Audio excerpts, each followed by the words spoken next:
Manipuri Wari Pambi senena tabiri bapumna mukpu amuhana taram noksari mayam gidamak ngaihaktan awa podhana bahaiduna anauba Manipuri Chakngai Wari ama poduna laksari wari sigi mamingna Bhutna Onba Brahman haibasini taminarasi Manipuri Chakngai Wari Bhutna Onba Brahman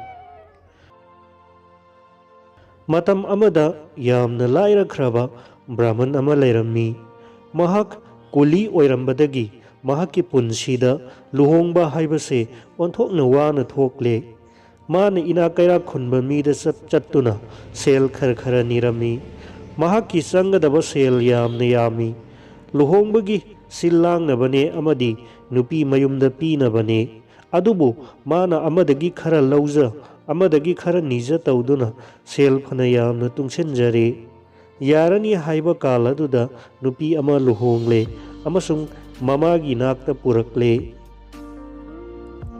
matam khara leiraga nongma Brahman asina mamada hairami ima ai nakhoi anibu thaknanaba sakti leitre aduna ai langphaida matam kharadang sattuna sel taluge mi ama oidri fawba pak tholak loi aina angamba sel tharakani mado imana seksina sijinabiyu aduga namau nupibu suwarak watemduna leibiramu mama adusu masani pagi wa do yari mama gi yathang phanglabada Brahman nado langphaisa nanaba ayuk aduda jatra tawkhre numit adugi numidang wairamduda but amana Brahman adumaki saktam lauraduna yum aduda lakle luhonguba pangkui kujadribi nupi aduna mapuroiba oiraboi ningduna haijarami karigino aduk thona hanbiraklibadi sahi yamna satkadabani haibiraga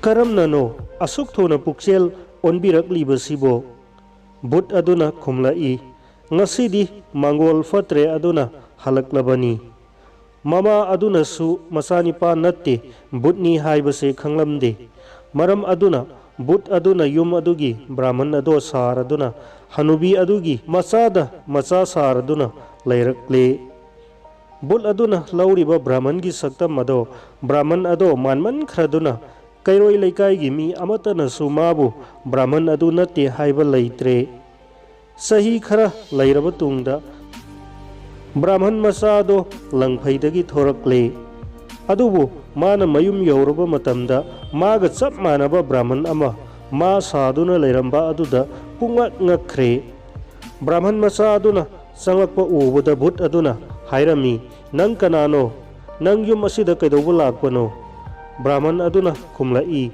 aibu kanano hangliba nangdi kanano aidi yum asigi mapuni nupi asina aigi nupini ahal asina imani but aduna amukso hairai karino onthokna ngakleda mi pumnamak ase aigi yumni haiba khangduna leira pottuda naha asina aigi nupini ahal asina imani karino Brahman nangbu ngaurabraw asi hairaduna Brahman macha ado but aduna tanthokpirakle asengba Brahman macha ado pungak ngakre kari tawgadage khangdre mamaithangda gati leirakraduna ningthauda wakatpa chatkre bisargi damakta ningthauna Brahman ani ado kaukhatle adubu asengba Brahman aduga but aduna oliba Brahman aduga ani ese manaman khraduna bisar tawpham khangdre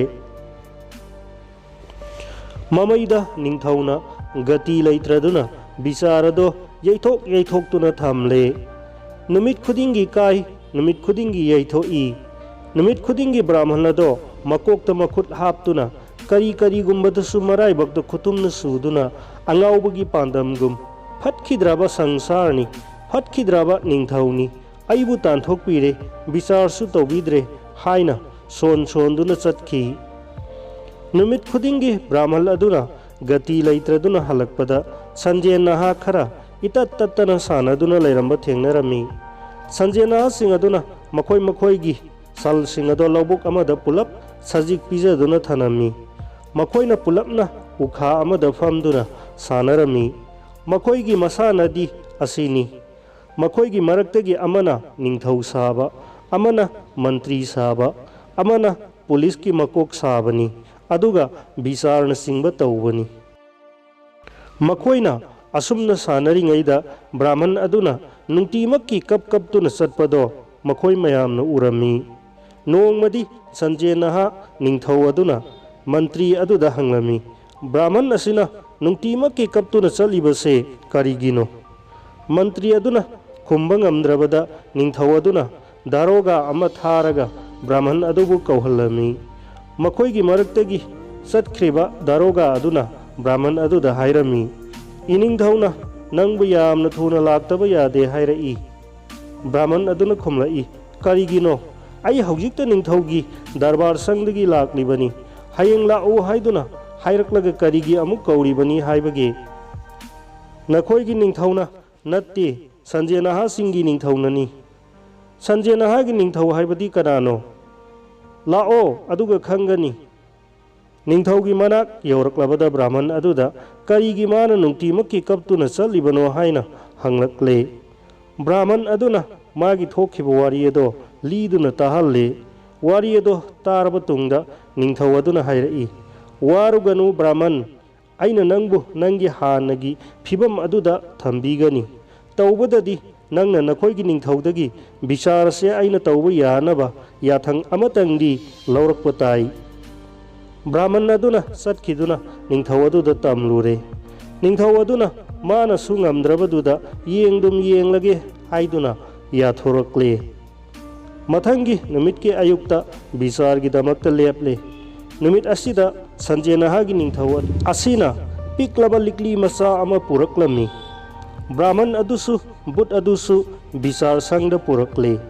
Animaki saki sabot puthokna duna ngangna bayaba makhai ngangna rabada Sanjay nahagi ningthauna hairami, aina loina khangle bisar se ai taurage. Se nakhoi aina pairiba likli masa se ubra, masigi manungda sangba ngamba mi aduna asengba Brahman aduni haina aina laugani. Mado tarabada asengba Brahman aduna hairai, nangdi Sanjay naha taknaida, nasada Sanjay naha natana nabudi fauba Sanjay naha oida.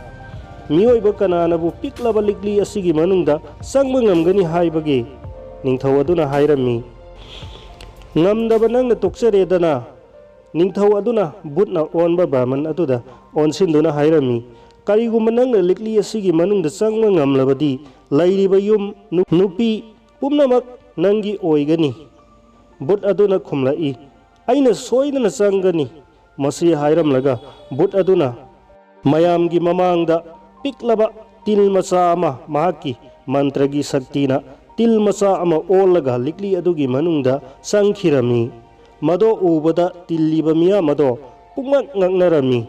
Manung sangkhre haiba urabada Sanjay naha ningthau aduna likli ado songangna makhum chekna khumjille amasung Bhut ado mapal thorakpa ngamhandre. Matungda Brahman aduda hairai, se likli se samudrada langtharuro, aduga nangi yum nupi nama pumnamak ase nangi amuk hanna oijero.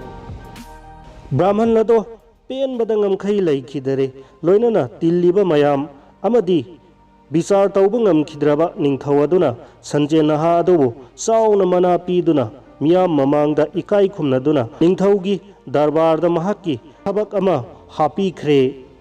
Loinana Brahman adusu likli adu puraduna samudrada langtharore. Madugi matungda macha nipa nupi poktuna mahaki nupi amadi mamaga loinana yamna nungaina pankhi.